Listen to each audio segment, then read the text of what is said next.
Welcome back to News 8's Commitment 2015 coverage. Now back to the York County Commissioner's race. Okay, here are the results. We're going to show you the numbers again. We had some technical difficulties before during our interview with Susan Burns, but we want to show you with 85% of the vote counted. She is the newcomer, the Republican, 31% of the vote. And then she's followed by two incumbents, Christopher Riley, also the Republican, with 24%, and Doug Hope, the Democrat, with 20%. News 8's Jack Corpella joins us again live from York right now. Yeah, thanks so much, Ron and Janelle. I think it may have been an emphatic celebration that caused those technical difficulties because it has been all champagne toast here at the Republican headquarters. The York County Commissioner seats have been hotly contested. They've been unusual, but we have our top vote getter thus far, Susan Burns, with us. Susan, the last two elections, nobody's even challenged the incumbents. You've challenged them, and now you're the top vote getter. How's that feel? Wonderful, absolutely wonderful. Is there any way you can describe the mindset after putting 10 months of hard campaigning in and then to have something come to fruition like this? Well, I just want to say thank you to all York Countyans in York County because they recognized a leader and they elected a leader, and I am very grateful to them. What are your goals? My goals are, number one is to meet with the other two county commissioners, and together we will maximize our strengths and we will work hard for the people in York County. Thanks so much and congratulations, Ron, Janelle. It's a celebration in downtown York at the Republican headquarters. All right. Thank you, Jack. Our team coverage now turns to the judicial races in the Court of Common Pleas. We begin in York County where three candidates were vying for two spots with 85% of the vote in. It is Michael Flannelly with 45% of the vote, followed by Chris Mangus with 31% and Kathleen Prendergast with 25%. Top two. Adams County has two open seats as well for county judges, and the winners with 82% of the votes counted. It looks like this is going to be it. Boy, it's close at the top there. Christina Simpson and Sean Wagner, both 39% of the vote, and separated by what, 20 votes or so. Now to city and borough council races around the Susquehanna Valley. 3 seats are up for grabs on the Lebanon City Council with 5 candidates in the running. Here are the leaders.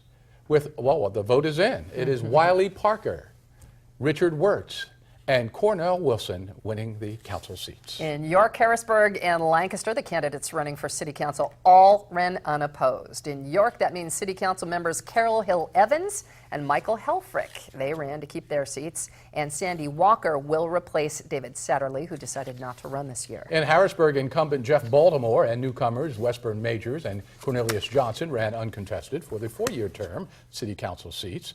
Destiny Hodges will fill the 2-year seat to complete Eugenia Smith's term. She died unexpectedly last year. And in Lancaster, 3 incumbents are going to keep their seats on city council. They are Barbara Wilson, John Grapera, and James Reichenbach.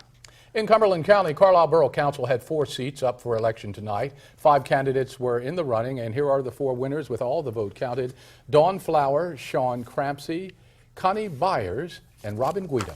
And there is going to be a new sheriff in Dauphin County for the first time in nearly 20 years. Incumbent Sheriff Jack Lotwick chose not to seek re-election. Here are the numbers. Just about half the votes counted right now, and it looks like Nick Chimenti.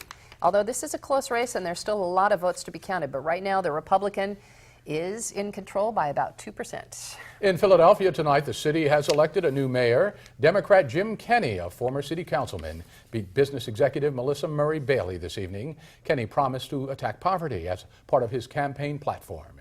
He's replacing Democrat Michael Nutter, who was limited to 2 4-year terms. We'll continue our Commitment 2015 election night coverage on News 8 at 11 and online at WGAL.com or on our mobile app. There you can see the latest results. We're also going to be running the updated numbers for the rest of this newscast. You can find them at the bottom of your screen. Now, the WGAL News 8 Storm Team Forecast with Chief Meteorologist Joe Calhoun. Normal highs now are in the 50s, 70s are pretty warm, but the warmest we've ever been during the month of November is 84 on the 1st back in 1950. I don't think we're going to quite get that warm, but I still think it's going to be pretty mild the next couple of days after a cool night down the low 40s. A little haze and fog out there. Temperatures will start to recover. We're looking at Halifax in the backdrop there. Sunny skies tomorrow morning. A little bit of patchy fog, especially the river routes, the low spots, the typical areas. We'll get out of the 40s into the 50s, and I think highs tomorrow again, pretty similar to today. Right up near 70, if not into the lower 70s, mostly sunny. Looks like a gorgeous afternoon. It should still be pretty mild on Thursday, although more clouds come in then.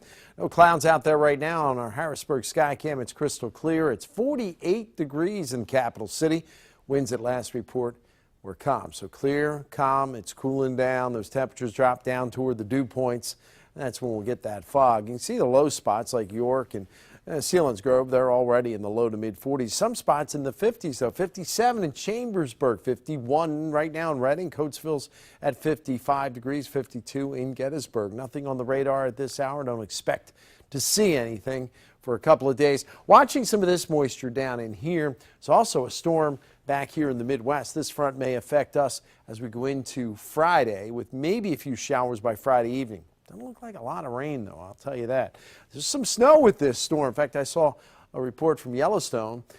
They had about 13 inches of snow on the ground from that. But this is the moisture we're watching right now. In the meantime, high pressure is in control. West-southwesterly flow across most of the nation's eastern two-thirds, giving us a mild weather pattern. But as that high moves out of the way, our winds are going to switch around to the south and could draw some of that moisture up. Let me show you.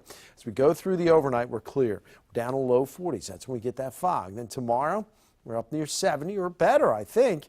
And we started out clear tomorrow night, but here comes some of that moisture. Low clouds, maybe a little bit of fog around. We're still pretty mild, but you notice a lot more clouds around on Thursday. Could be a sprinkle or some drizzle maybe. I don't look for a lot of precipitation, not a washout by any means.